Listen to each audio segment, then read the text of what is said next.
قوم نے توبہ کی، چیخی چلائی، عورتیں مرد بچے بوڑھے سب جمع ہوئے اور ایک میدان میں جمع ہو کر اللہ کے سامنے فریادیں کی، گڑ گڑائے۔ اللہ نے ان کی توبہ قبول کر لی، اور قرآن کہتا ہے کہ اس موقع پر توبہ قبول ہوتی نہیں۔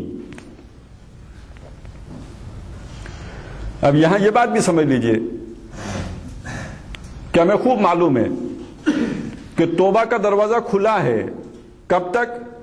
ایک فرد کے لیے وہ دروازہ کھلا ہے جب تک کہ ملک الموت اس کے سامنے نہیں آ جاتا ہے۔ موت کا فرشتہ جب تک سامنے نہ آ جائے اس وقت تک توبہ کا دروازہ کھلا ہے، لیکن جب نظر آ گئی موت، اب آدمی نے اگر توبہ کی تو وہ توبہ قبول نہیں ہوگی۔ اسی طرح یہ بھی معلوم ہے کہ انسانوں کے لیے یہ توبہ کا دروازہ چوپٹ کھلا رہے گا تاکہ سورج مغرب سے نہ طلوع ہو جائے۔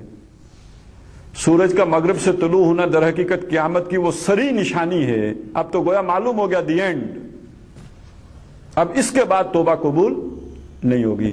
بس جس طرح یہ دو باتیں معلوم ہیں، اسی طرح یہ تیسری بات بھی معلوم ہو جانی چاہیے کہ جب کسی قوم کی جڑ کاٹنے کا اللہ تعالیٰ فیصلہ کر لیں اور اس کے آثار بھی ظاہر ہو جائیں، جب فرعون کو معلوم ہو جائے کہ اب میں ڈوبنے لگا ہوں، جب کسی قوم پر وہ زلزلے کی کیفیت طاری ہو جائے، یا یہ کہ جب تیز آندھی چل پڑے، اس کے بعد اگر کوئی توبہ کرے گا تو وہ توبہ اس قوم کی قبول نہیں۔ جیسے سورج مغرب سے نکلنے کے بعد توبہ قبول نہیں ہوگی، یا جیسے ملک الموت کو سامنے دیکھنے کے بعد توبہ قبول نہیں ہوگی، اسی طرح کسی قوم کی توبہ عذاب دیکھنے کے بعد نہیں ہوگی۔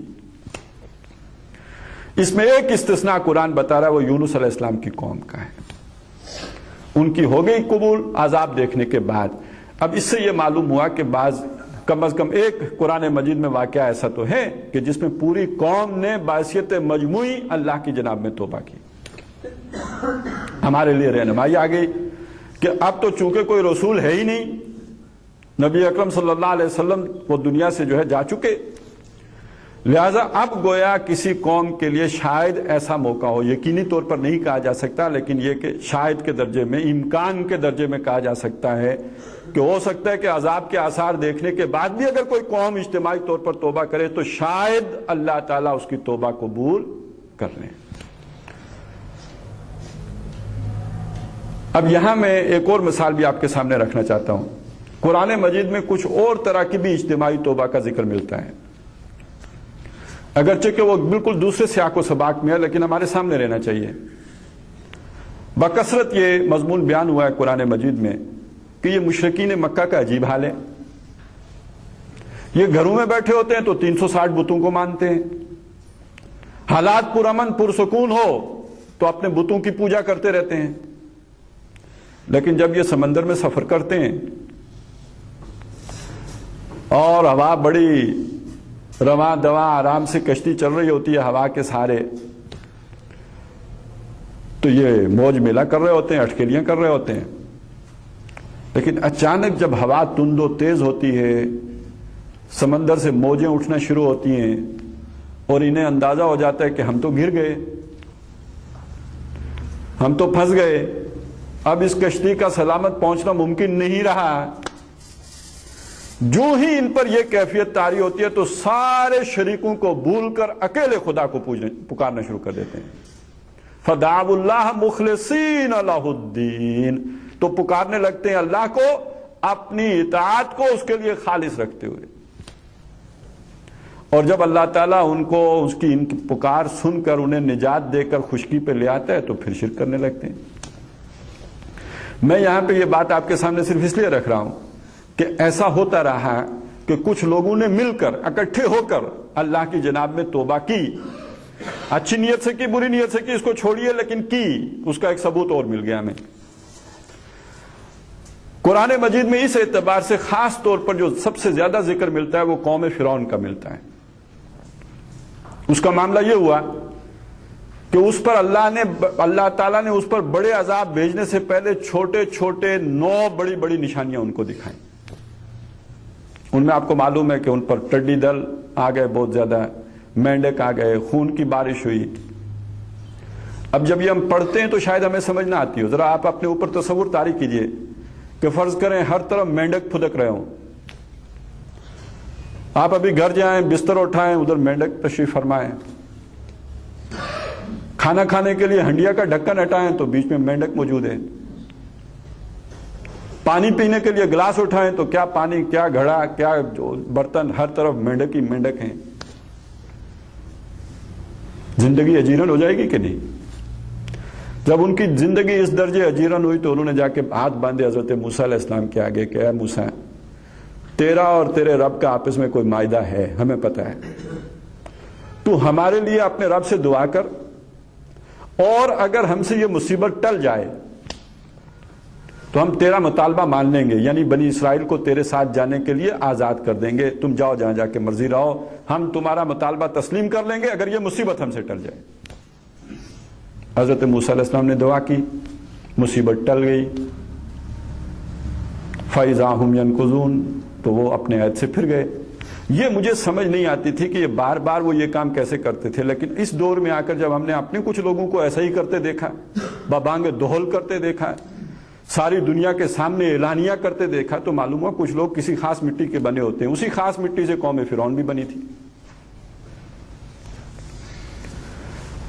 اس کے بعد ان پہ ٹڈی دل آ گئے، بے حساب آ گئے، ساری فصلیں چر گئے، برباد کر دی فصلیں، ایک سال دوسرے سال۔ پھر کہا موسیٰ یہ مصیبت ٹال دے، ہم تیری بات مان لیں گے۔ موسیٰ نے پھر دعا کی علیہ السلام، پھر مصیبت ٹل گئی، وہ پھر گئے، چچڑیاں آ گئی۔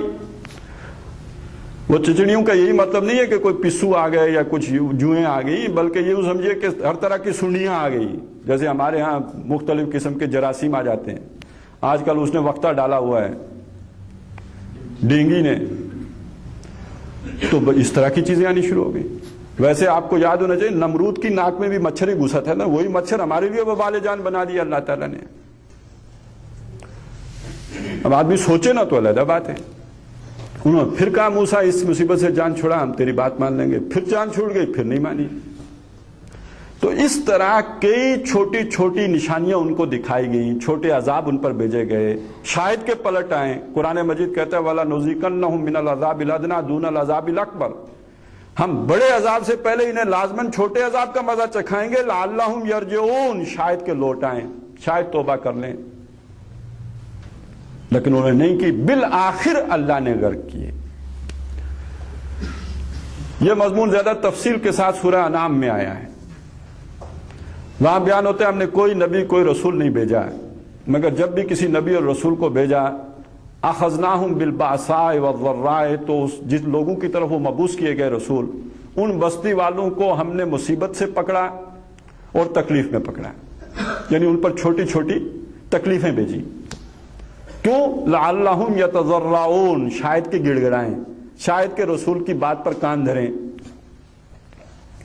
جب ہم نے دیکھا کہ یہ باز نہیں آ رہے، جیسے قوم فرعون کا ذکر تفصیل سے کر دیا کہ وہ باز تو نہیں آئے، جب ہم نے دیکھا باز نہیں آئے، پھر ہماری دوسری سنت، دوسرا قانون لاگو ہو گیا، فتحنا علیہم ابواب کل شیء، ہم نے اپنی تمام رحمتوں کے دروازے ان پر وا کر دیے، خوب عیاشی کرو، کھاؤ پیو، موج میلا کرو، ہر طرف سے ڈالروں کی برسات ہے، گھن برس رہا ہے۔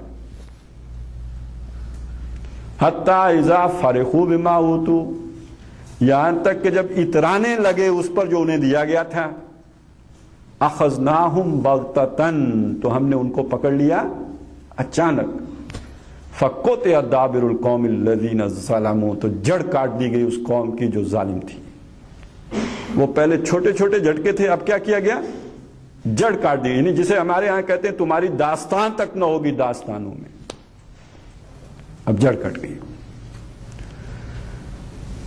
قرآن مجید تا قیام قیامت ہدایت ہے، میرے لیے، آپ کے لیے۔ وَكَذَلِكَ يُبَيِّنُ اللَّهُ لَكُمْ آيَاتِهِ لَعَلَّكُمْ تَهْتَدُونَ، اللہ تعالیٰ اپنی باتیں یوں کھول کھول کر تمہارے آگے بیان کرتا ہے تاکہ تم سیدھی راہ پر گامزن ہو سکو۔ ہم اگر اپنا جائزہ لیں تو یہ ملک جو اللہ نے ہمیں عطا کیا تھا، لوگ کہتے ہیں کہ جناب تحریک مسلم لیگ نے بغیر ایک گولی چلائے ملک آزاد کروا لیا ہے۔ اگر کوئی شخص غیر جانبدارانہ انداز میں تحریک پاکستان کا